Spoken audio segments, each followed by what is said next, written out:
It started with the sound of a door clicking at 1:43 a.m. Not loud, not suspicious, just deliberate, like someone who didn't want to wake the dead.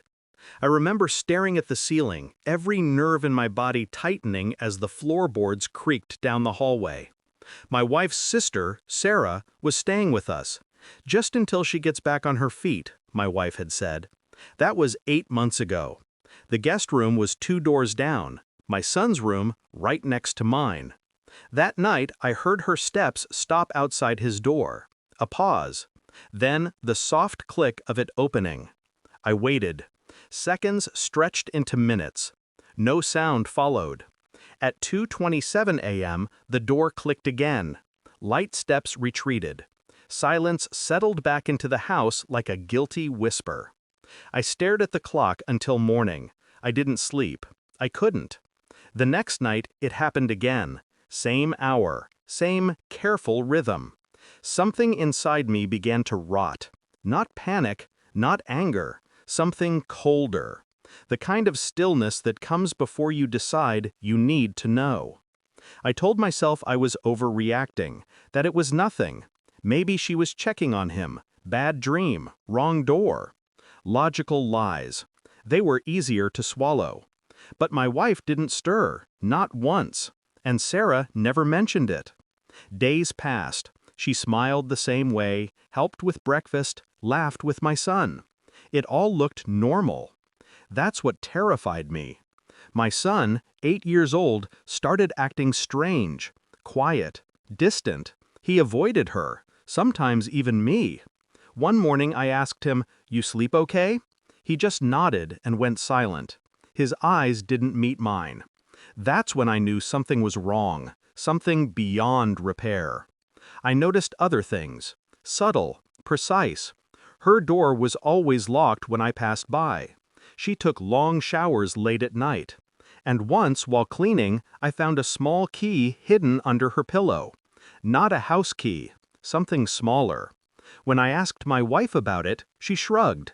"She's private," she said. Private? In my house? With my son?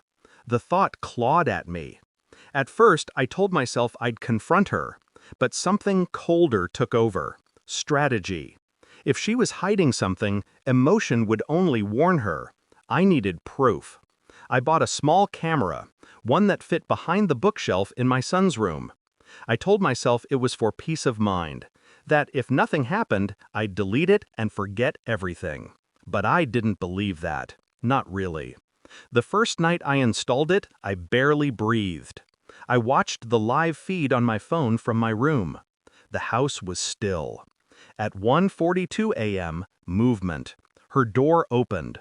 Bare feet, slow steps. She entered his room, closed the door behind her.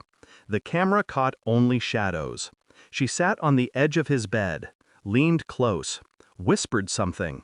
He turned away, pulling the blanket to his chin. It went on for 20 minutes. Then she left. Every night after, it repeated. Sometimes she stayed longer. Sometimes she held him. Once she touched his hair. Nothing overt, nothing violent, but wrong in ways that language can't clean. I tried to rationalize it. Maybe she was comforting him. Maybe I was twisting things. But the way he flinched when she reached for him told me otherwise. So I waited, recorded, collected nights like evidence. One night I saw something else. She wasn't whispering to him, she was talking about me. I heard my name. The words don't tell, and he wouldn't understand. That was the moment I stopped being a husband, stopped being a father trying to understand, and became something colder. A man who observes until the truth gives itself away. 3 weeks later, my patience paid off. The camera caught her unlocking a small wooden box under my son's bed, the same key I found under her pillow. Inside, letters, photos, my wife, her, together. Not sisters, half-sisters. Same mother, different fathers. And apparently, the secret didn't end there. They'd been exchanging messages for years, plotting, hiding. My wife had known about her visits to his room. It was part of their therapy. My son wasn't mine. That truth arrived in a single frame. An old picture of my wife holding a newborn, dated 6 months before we met. The air left my body. The sound in the room disappeared.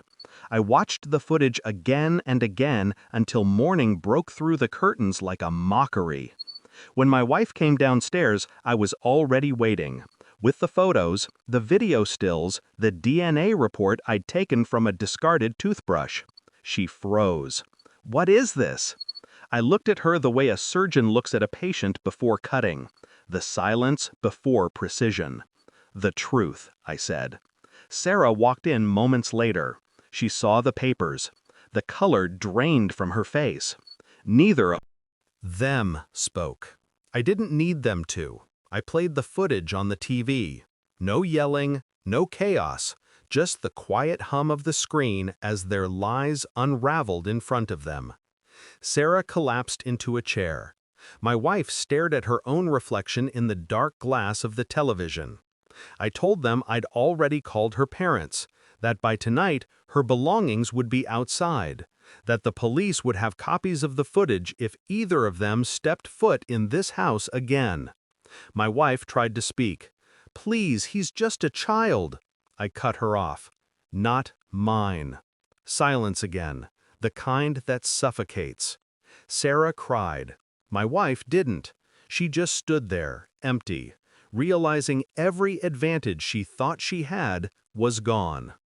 I didn't hit them, didn't shout. I just opened the front door and waited. They left without looking back. The house is quiet now. My son, her son, sleeps in his room. I still check on him every night, but not as a father, as a man making sure the ghosts are gone. I don't feel anger anymore, only distance. People think betrayal breaks you. It doesn't. It refines you. It burns away what's unnecessary until all that's left is clarity. I deleted the footage this morning, not out of forgiveness, out of finality. Some truths are better off buried once they've served their purpose. I still hear the door sometimes at night, but it's just the wind now, and I don't get up anymore.